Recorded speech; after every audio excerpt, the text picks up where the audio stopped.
the client's getting a complimentary visit so that we can put it on social media. But in general, we have people paying out of pocket for the most part, and they could walk down the street and pay a $20 copay. Or, by the way, many of these chains, many of these networks, I don't know if you know this, Jimmy, I don't know if you know this, they just decide to not charge copays and co-insurances. Have you guys heard this?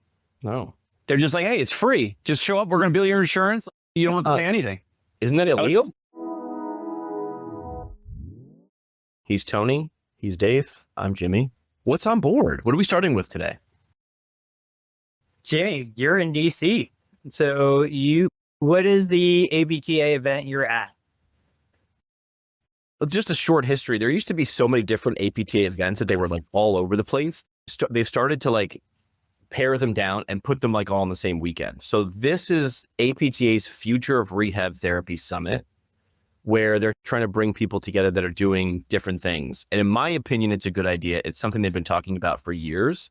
It's been long said that the only way to progress is to look outside the profession. So you're going to see a lot of tech companies. You're going to see a lot of product. You're going to see a lot of people who aren't in PT, but if they paired with the profession, and it's actually not just PT, it's why it's called the Future of Rehab Therapy Summit, OT and speech as well, sort of mixing those things as well. So you're going to see that for 2 days on display, in my opinion, in DC, and saying, okay, like we're all in the room.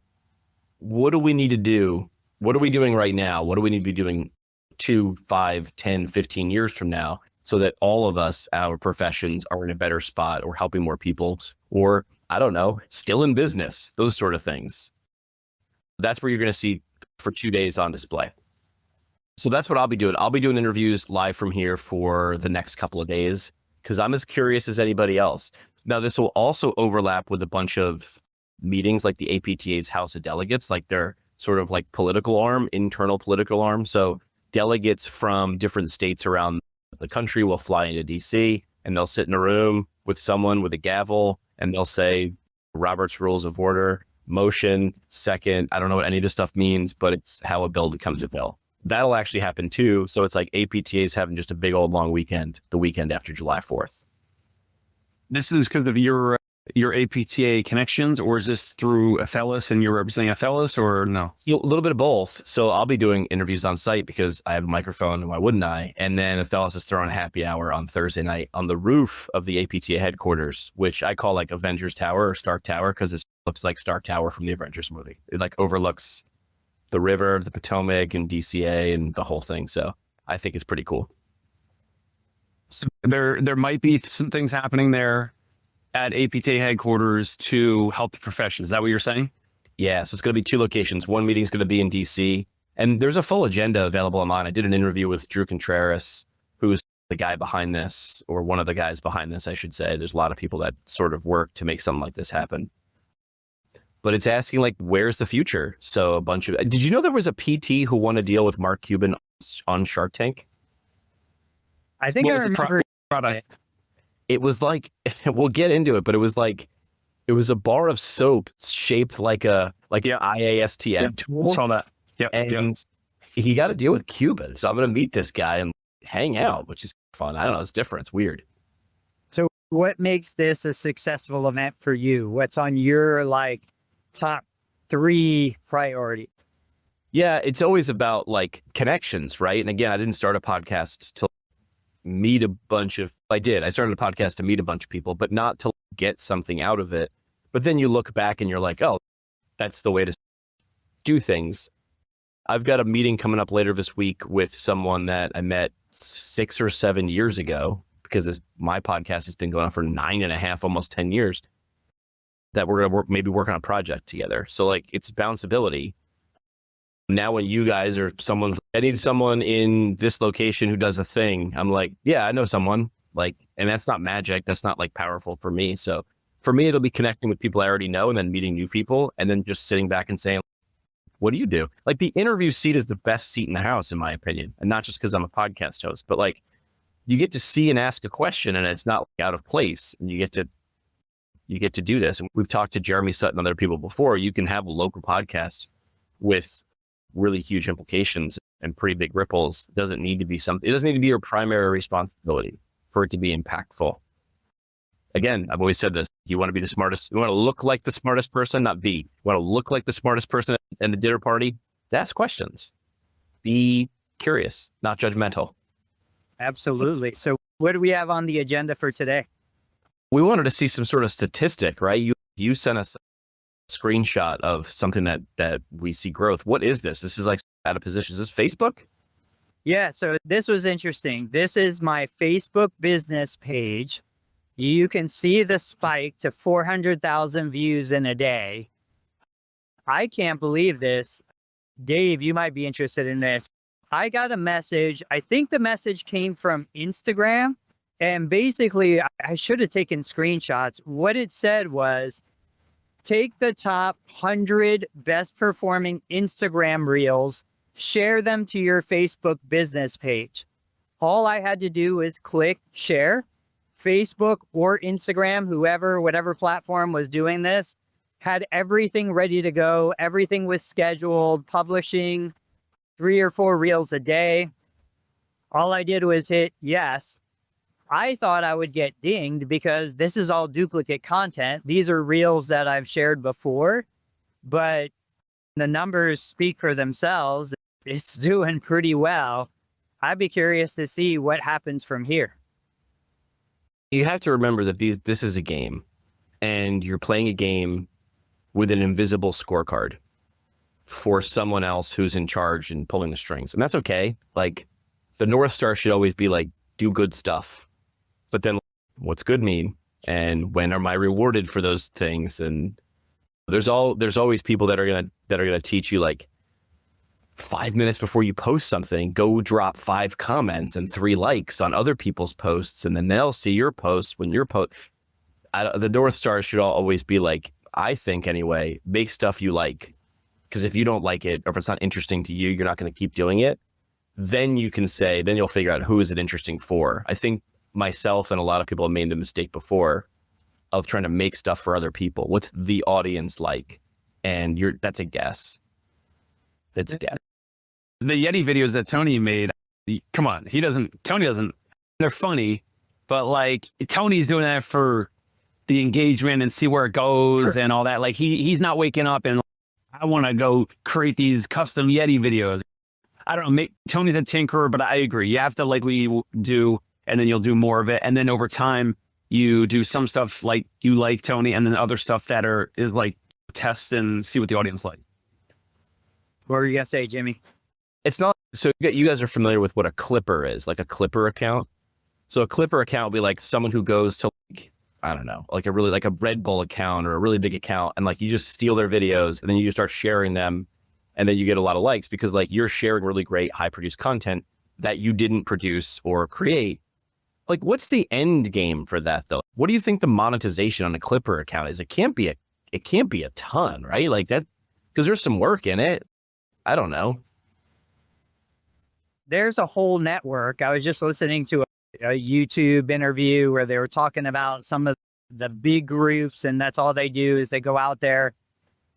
Content creators, let's say me, I would be willing to offer $100 per 10,000 views to any clipper that takes any of my content, clips it, republishes it, and gets that level of CPM. But not on your account? No, they're on their own account. So it could be 100 other people that just take my content, chop it up, take the most exciting parts, publish it.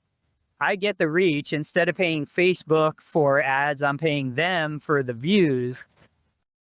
It's a whole growing side of the industry. But to your point, for me, that one day I got 400,000 views, then it's 350 the next day. I'm curious to see where it goes. I have no interest in turning those views into patient visits. My goal for all of that content is just to grow that as a media channel, make money through their monetization program. Right now, Facebook business page is paying more for short views than any other platform out there. Plus they have bonuses that they're paying.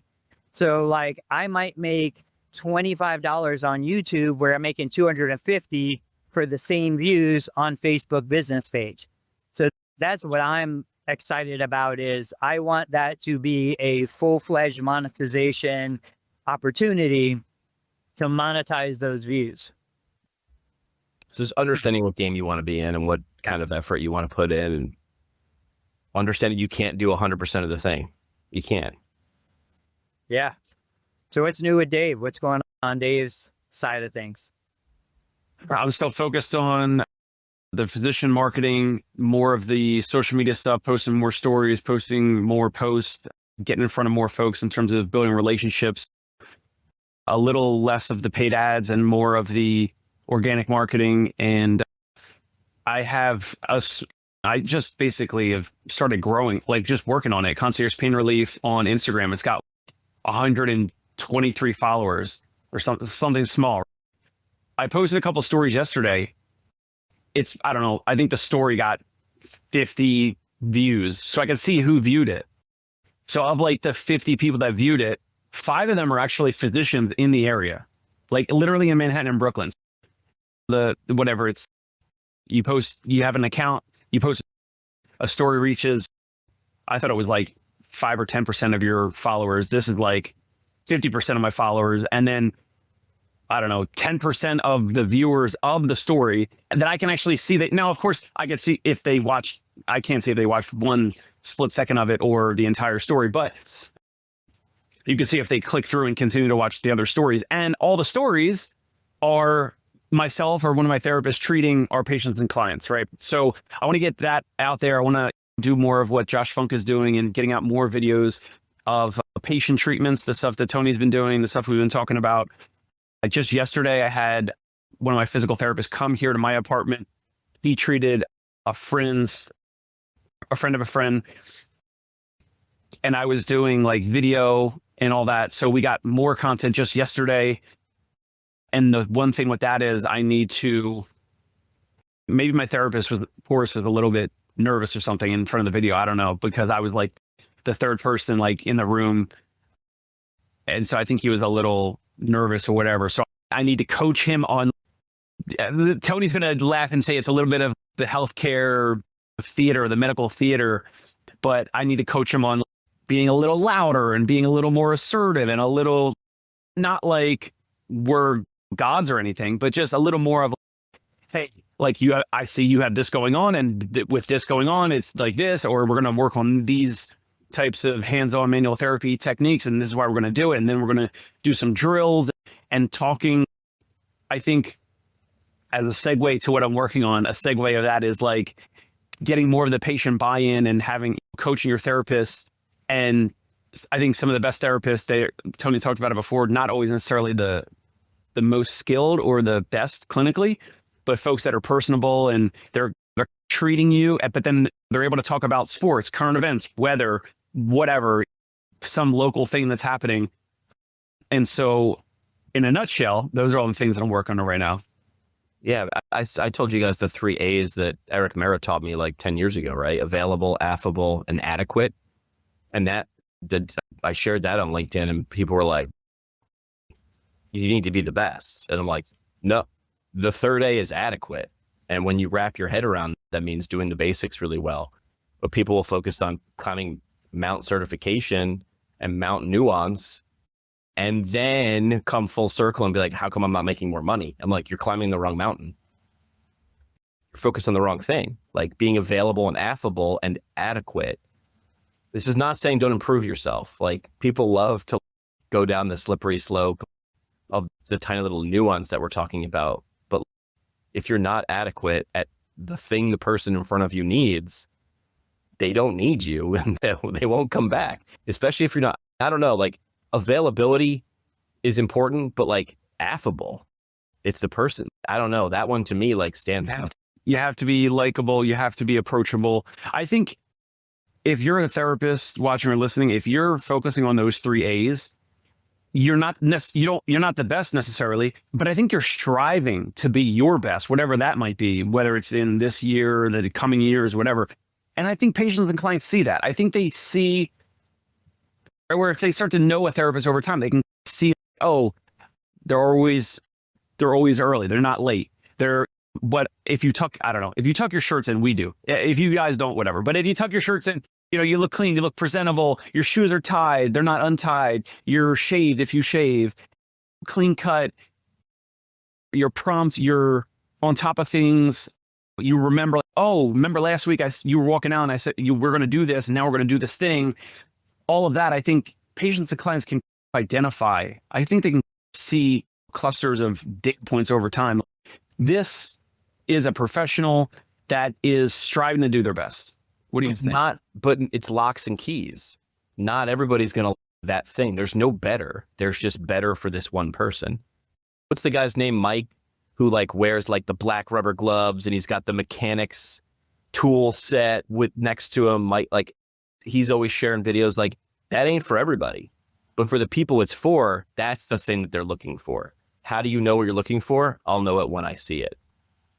The thing that I'm excited is I want Dave to get through this, get comfortable on camera, get his people comfortable, and then I want him to start bringing therapists in remotely to learn how to do what Dave does, listen to the way Dave speaks or his people speak, really create an immersive experience. This is what clinical education should be.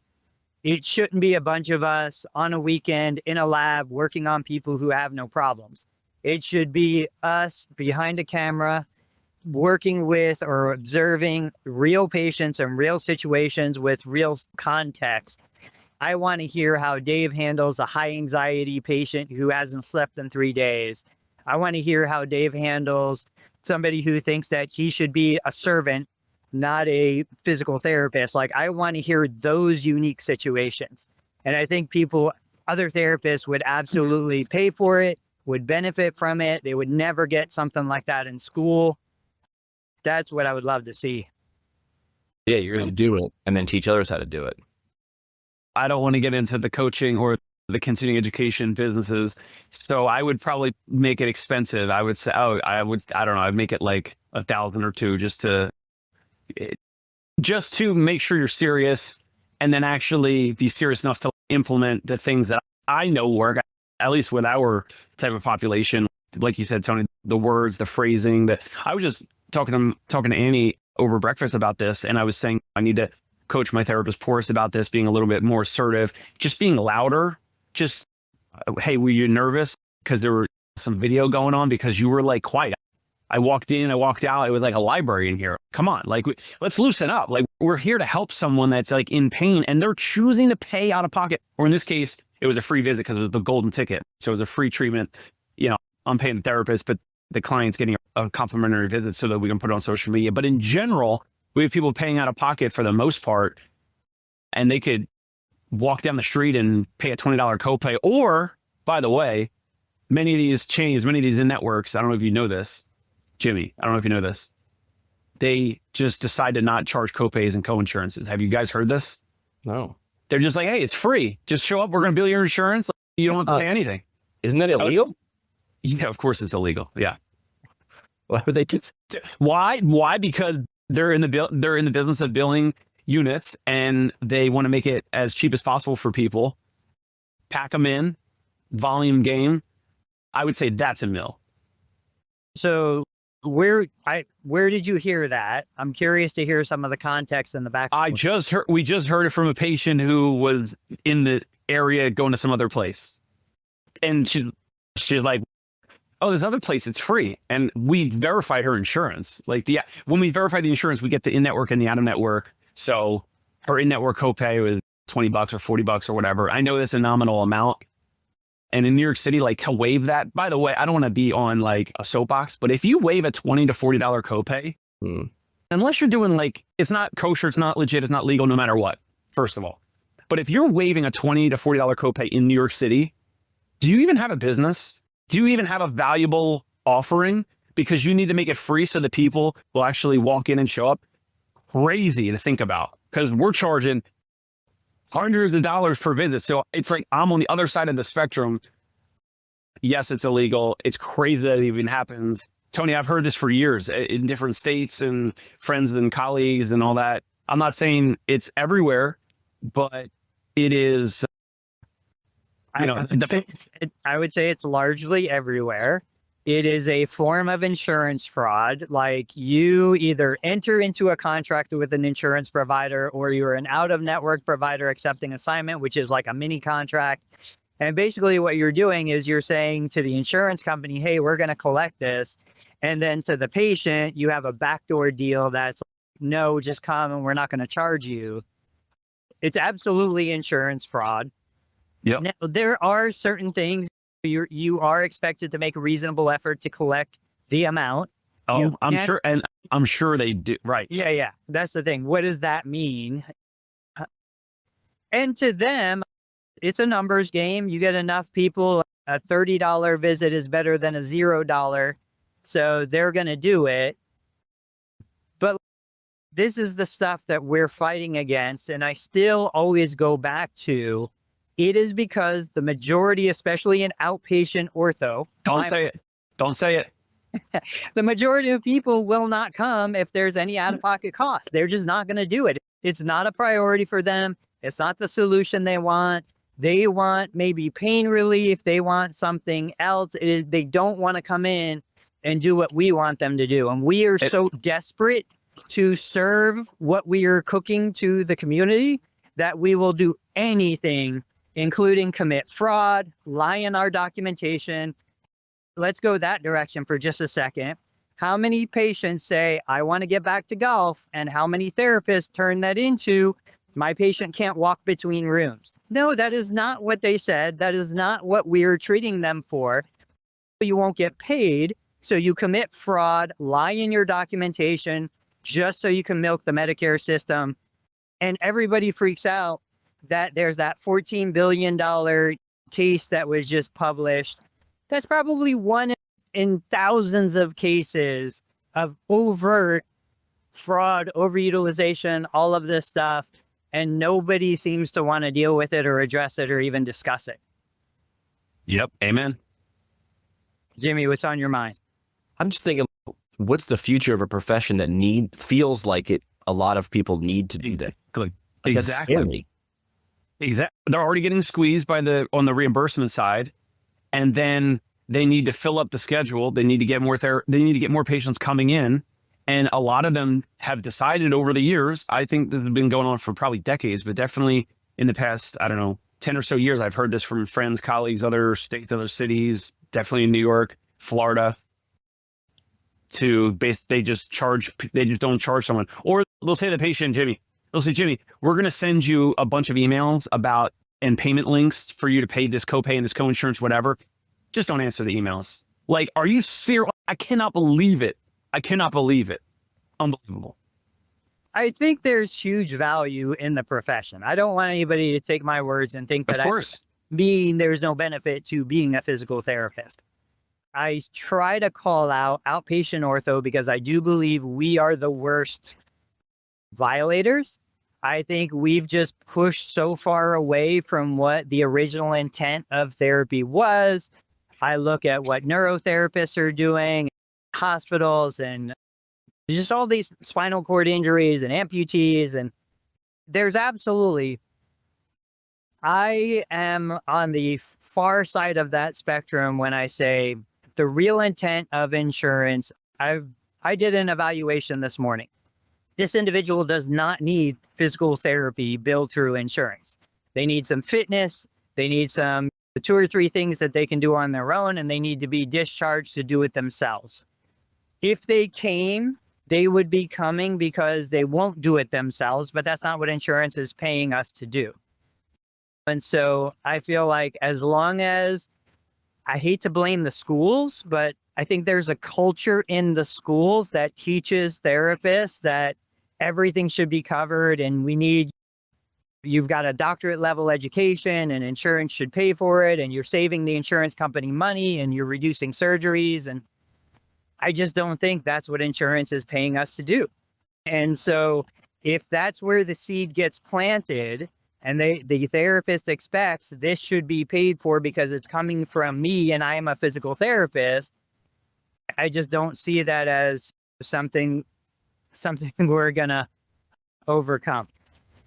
All right, changing topics. I shared this post on LinkedIn. And of course, I shared it because it's a belief that I think other people would disbelieve in or just dislike.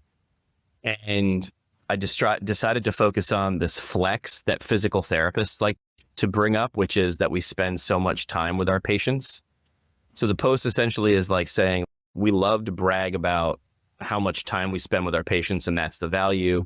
But I'm like, We do compare to physicians, dentists, I don't know, most other main service providers, right, professionals. So I do like this differentiating factor. That's like a good marketing technique, which is if do something different than your competitor, right? Highlight that, whatever that might be. If they're big, you're small. If they're big, you're nimble. If they take forever, you can be there within an hour, right? And I think the funny part is we like to do exactly what Dave just said, which is compare ourselves to physicians or dentists or, I don't know, eye doctors. Actually, I don't think anybody ever compared to eye doctors. They barely get brought up. But the idea there is they're not our competitors. That's the problem here. So by saying we love to brag, like I'm with my patient 45 minutes, 3 times a week for 8 weeks, and I build this relationship. And that's cool. But my pushback is more time doesn't necessarily mean more value. So I use an example that a couple people in my comments didn't like with the TED Talk. I'm like, they're some of the most impactful, world-changing ideas that are all done. The rule in TED Talk is like 17 or 18 minutes because TED Talks understand it's not about time. It's what you actually do with the time. So instead of saying, I spend 45 minutes or an hour 3 times a week for 8 weeks, a lot of people are going to hear that and go, why do you need 45 minutes 3 times a week for 8 weeks? Does the person actually want that, or do they want the result? So in what game are we? If we're in a billing unit game, 3 times a week times 45 minutes times 8 weeks makes really good business sense. But then we look at something like drop-off rates or failed plans of care, and we like, I don't understand why they didn't complete the plan of care. Because the plan of care was too long. It wasn't necessary.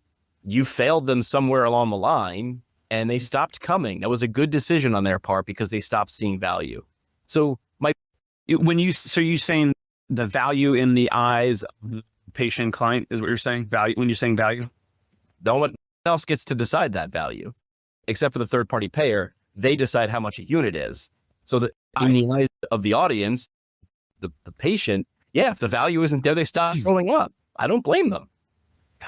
So I want to push back a little bit. I do agree first. I do agree that not everyone wants or needs that. Tony will probably agree with that. And that's one of the main reasons why there's such a big drop off. I think there's sometimes in certain places, certain practices, whatever, probably not a good enough coaching of the therapist to explain like, hey, Jimmy, you have this new acute back pain or chronic back pain or whatever. And here's the game plan. Here's the evaluation we just did.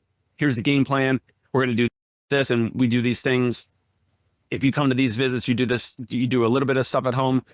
And based off of this pattern of how you fit with previous patients, you'll be 80 to 100% better in 15 visits or whatever. So like laying out that I think is not performed well at all across the country. I think that's one of the biggest reasons why there's the patient drop off. But I do want to push back on the amount of time that the patients and clients that are spending with us, I think is very I think it's maybe equally, if not more valuable to the practice. What I mean by that is, and Tony doesn't like massages.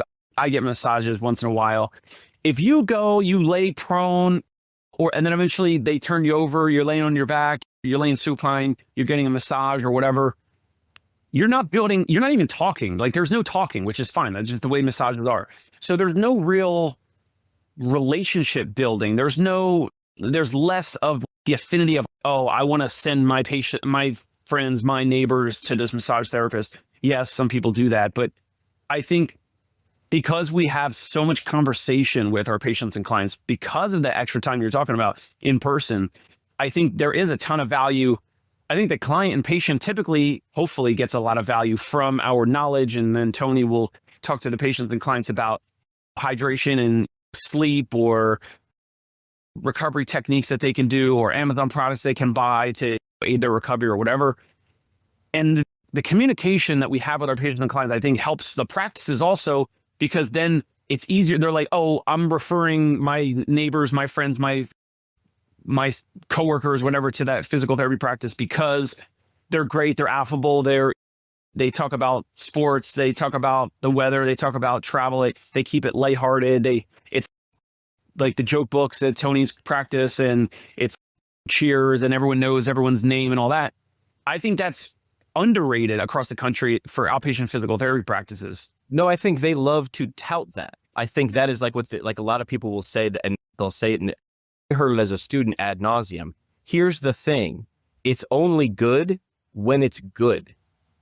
Would a haircut that takes 2.5 hours to do be better than the one that can take 20 minutes? This meeting could have been an email. People are constantly doing the math. And once the math is lopsided in this should have just been an email, I don't need to be there, they don't show up unless it's their job and they have to. I agree. Let's take this week. We can't bring up haircuts because Tony's just going to say sport clips. Yeah. It's sport clips, and your local salon is a good example. He wants that efficient haircut in and out. Right. So Sport Clips understands what they sell, and they sell speed, availability, and adequacy. Available, affable, and adequate. So if this is true, if the people that push back in my comments here, they're like, absolutely not. TED Talk is a bad example because it took months to curate that TED Talk that they give once. And I'm like, oh my gosh, look at them putting all that time and effort into crafting their thing that they deliver. They understand what business they're in so they can do it efficiently. Why don't we see therapists offering 2-hour visits? If an hour is great, isn't 2 twice as great? Like, why isn't it? People will do it, right? There are a lot who do. There are people in my group who want 3 and 4 hour visits. It's absurd to me. Wow. But the whole idea is it goes back to who's paying the bill, what are they buying?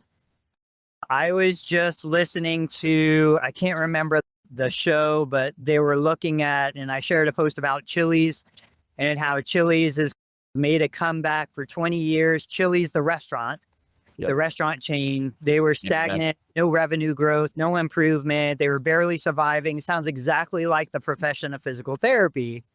And then they made a revival where they brought back a $10.99 value meal. But it wasn't just that. It was the combination of bringing that meal out and fast food places like McDonald's, Burger King being more expensive. So now I have the choice for dollar. I can go to Chili's for lunch, or I can go to, I love it.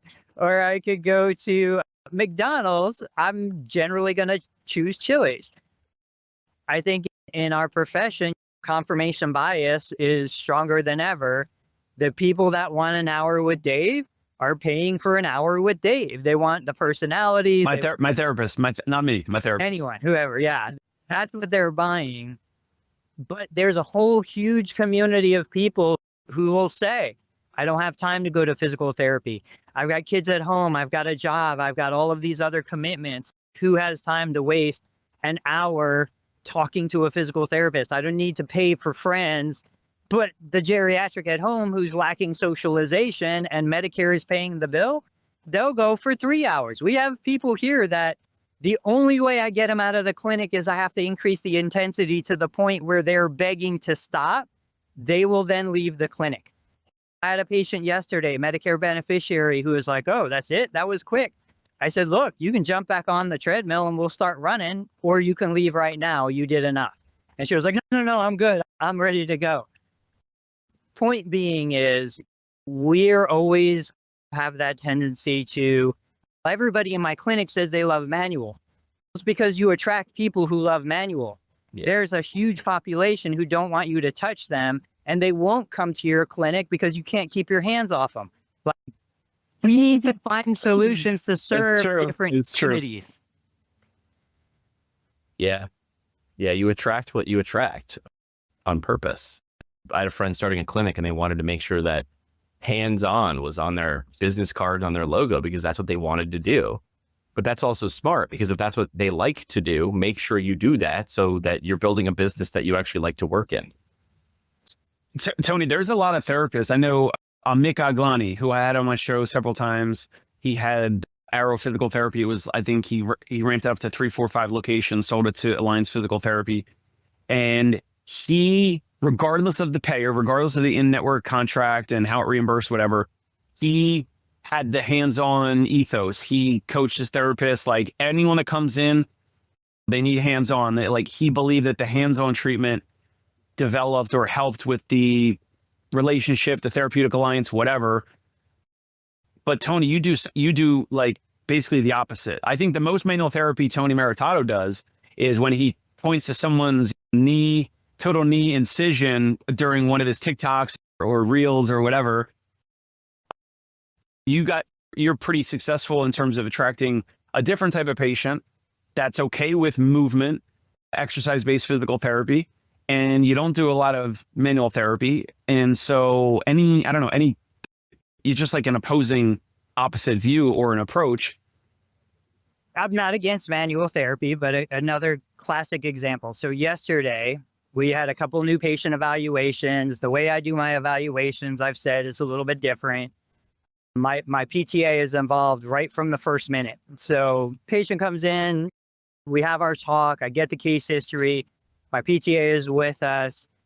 This particular case, the patient said, I'm referred because my doctor is convinced it's low back pain, but listen, for some reason about a year ago, my legs started to swell, my feet hurt, my feet are numb. I was mowing the grass a year ago. I can't even walk across the lawn today. I don't know what's going on. I don't think it's my back. I don't have back pain. I have this stuff in my feet. Okay. I told my PTA, I'm like, hey, let's work on proprioception. Let's work on balance. Let's get this person moving. No manual therapy. Because the easiest thing in the world for us to do is, all right, lay down. I'm going to rub your back and you're probably going to like it. But that is not what you potentially need. Let's get you moving. Let's get you doing the things that you're having a hard time doing. And let's build an assessment based on that. I just think we've leaned on manual therapy too much. There's a time and a place for it. But the easiest way for me to addict a person who wants to be touched to coming to physical therapy is to touch them, even when they don't need to be touched. And I would argue, I think we build more dependence on our profession because we make patients reliant on being touched when they don't need it. Now, if they're going to pay out of pocket, if they're not billing insurance, I'm not committing Medicare fraud, you want me to touch you and I'm willing to do it for money, let's go. Game on.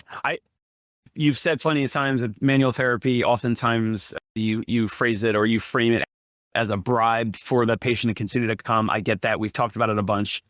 It's funny, but it makes sense. It does make sense.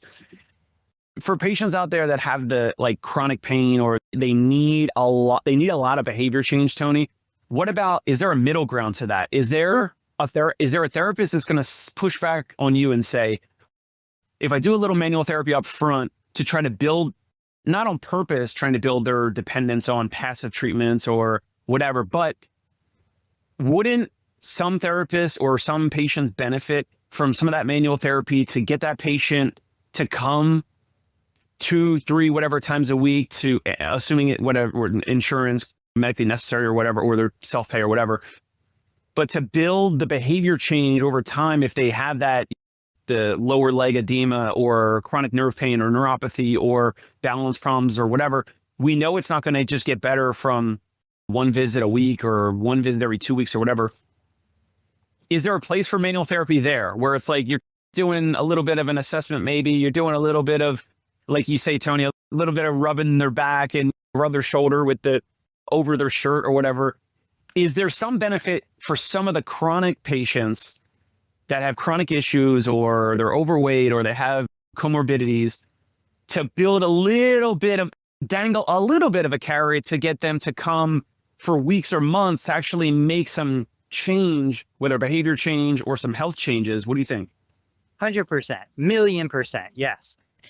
This is social media. Nobody wants to hear the moderate perspective. It's only the extremes that get the views. But no, and I would say any condition, a post-op acute rotator cuff repair, yeah, do a little manual therapy. It's probably helpful. Dr. E, there's a whole bunch of therapists out there that use manual therapy appropriately. I just want therapists to be aware that it's also a powerful weapon that could be used for evil. It's a powerful weapon that could build dependency. It gets that dopamine rush. It gets all of those emotions and feelings going through the patient. And when you're doing it through insurance reimbursement, this is where I think it starts to get a lot more dangerous, because we know plenty of dependency that happens with just a little bit. Taste this, drink this, smoke this, inject this. Like that's the way it all starts. It's been like that for a millennia. There is benefit to it.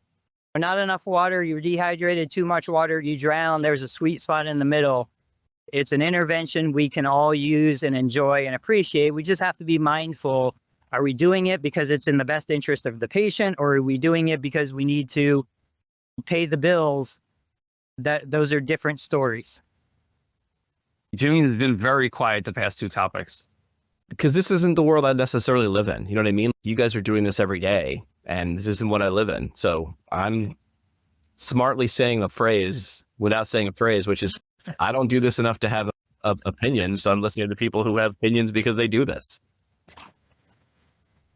All right, Tony's giving us a tour. Tour of the building.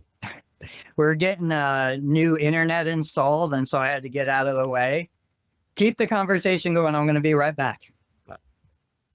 So Dave, just to catch people up and to make this more of a reality show, because that's really what it is, you and I are going to try to build something together. And we had a conversation after our live stream last week, which is you went to a live or an in-person networking physician, actually pharmacy funded networking event. And the idea there was get a bunch of people together in a geographic area, also in the same vertical in healthcare. You thought it was great. We said, why not steal this idea? Newsflash, these people didn't invent this idea anyway. This was someone else's idea, but it's a good one. And it's an idea that if executed well, you could really pull that thing off. So we're going to try to build something, and we're running into like the problems that other people do, which is, hey, do we want to do it in July or August in New York City when notoriously a lot of people are off and things are down? Or is it the best time to do it because if your business is down, you've got more time to do stuff like this? So we are building that in the background. And the idea is to host something similar, but with our twist on it and get the right people in the room. Yeah. Yeah. I love the one I attended, the provider synergy dinner. We talked about a similar approach and making it like, whether we use the word referral or collaboration or synergy. If you hear any of those words, we can't say synergy. No, because their thing was literally provider synergy dinner. And I know Jimmy was a fan of synergy. All right. So I love the word name. Yeah. So what did I pitch you? Pain points. But then you've got to qualify it with a subheading saying referral network or something like that. What do you think about that? Pain points is big, bold, but like but I also with, hey, we got a fellas paying the bill. You guys are eating for free. Let's get some collaboration here. Let's refer some patients, clients, coworkers, neighbors, whatever. Eat, drink, and why am I coming? Because you want to meet your local colleagues. No, I don't care about that unless there's a reason. Eat, drink, and make connections. Eat, drink, and make money. This is a business thing. And a lot of times making money, this is why like people in finance and business make more money, is because they are very open and honest about what they're there for and they get stuff done. And one thing, the objective is repel the wrong people, attract the right people. If I see eat, drink, and make money, that piques my interest, but I know plenty of people who would be repelled by that. And they're going to hate that event. Pain point reminds me of the Michael Scott, The Office, PowerPoint. You guys remember that episode? No, I don't remember that one. We got to find the video clip. We'll get it. So Dave's task is to pick a date and a location, and then we'll work together on actually putting butts in seats, the right butts in the right seats. A lot of times people will rush to the yes, but if you can disqualify people, that saves you time, effort, and money. And a butt that you had to pay for. Do you know what I mean? Tony just said, if a person is, I'm not really financially driven, it's like, okay, this party is not for you. This is for people who are looking to make connections. I have a whole Facebook group that started when I was annoyed at something, and now I don't even do anything with it. It's got like 3,000 members of a Facebook group because I would be in like 4 or 5 different clinician Facebook groups and watch one person share the same post across the 5 groups. It was a physical therapist looking for another PT in a different part of the country. So I was like, oh my God, they're like looking for needles in the stack of haystacks. I'm like, why not look for needles in a pile of needles? Just put clinicians in a group, and the only purpose is find other clinicians. That's a group that grows because, Dave, you said like if you find one patient, it was worth clicking and joining that free group, wasn't it? I'm looking up in my credit card processor right now. I did tell you this. Yeah, because a couple years ago, maybe 3 years ago or something, I had some random therapist from, I don't even remember, Idaho, some other state. And they posted like, hey, I have a friend in New York City who's running the New York City Marathon in the fall. And it was like a month or 2 before the race. And the runner had like calf pain or whatever. And one of my therapists went and treated her. And I think it might've been like 2 patients from your Facebook group. And I told you, Jimmy, dude, you need to be monetizing this Facebook group somehow. I don't know how, but no. I probably made $25,000 in a couple of these referrals from your Facebook group, where another physical therapist that didn't know me at all, didn't know our practice at all, was looking for a New York-based, New York City, Brooklyn, or Manhattan-based physical therapist. Your Facebook group connected these 2, myself and some other physical therapists. We didn't know each other. Then we knew each other, and they can look at our website or reviews or whatever, and then they refer the patients, and then we treated them. And it was definitely at least $25,000. And it's pretty cool that you created it. And I think it's a shame that you don't catch any upside, and all the therapists that get the referrals, whoever that is, they get out, but like, I could offer a sponsorship, but I'm not going to charge people to be in it because it's not it's hard to see the value when it's at 500 people.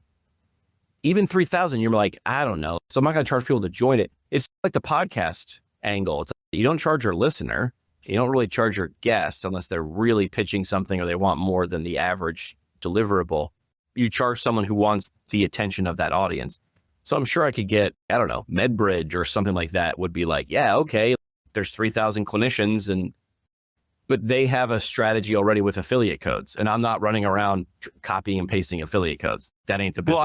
Well, I paid Tony, and I do continue to pay him $100 a year to be listed on the directory for what's the website? Tony, choose PT first. Yeah. So like when he ramped that up, like obviously I knew like he was going to be able to build it, and there was going to be some critical mass. I paid to be listed or to have my website or whatever, like a little profile listed. And, but that's without that.